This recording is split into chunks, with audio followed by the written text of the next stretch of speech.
Students, last ভিডিওতে আমরা compound অ্যাঙ্গেলের class অ্যাসাইনমেন্টের কিছু নিউমেরিক্যাল সলভ করেছিলাম। এই ভিডিওতেও আমরা আরো কিছু কম্পাউন্ড অ্যাঙ্গেলের ক্লাস অ্যাসাইনমেন্টের কিছু নিউমেরিক্যাল সলভ করব।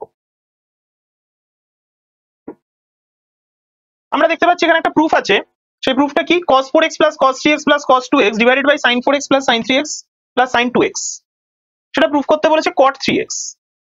তার মানে নিউমেরেটর আর ডিনোমিনেটরে দুটো cos-এর টার্ম বা দুটো sin-এর টার্ম প্লাস বা মাইনাসে থাকলে আমরা জানি ট্রান্সফরমেশন ফর্মুলা ইউজ করতে হয় cos c plus cos d বা sin c plus sin d। তো সেটা আমরা অ্যাপ্লাই করব। তাহলে আগে আমরা নিউমেরেটরটা লিখলাম, তার করেসপন্ডিং আগে আমরা এই cos 4x আর cos 3x, এই যে cos c plus cos d আমরা অ্যাপ্লাই করব, আর নিচে sin c plus sin d আমরা অ্যাপ্লাই করব। আচ্ছা, ফর্মুলা আমাদের মনে আছে তো? ফর্মুলা আমাদের কি ছিল? cos c plus cos d এর বলো 2 cos c plus d by 2 into cos c minus d by 2। যখন দুটো cos এর প্লাস থাকে তখন দুটো cos এর প্রোডাক্ট হয়।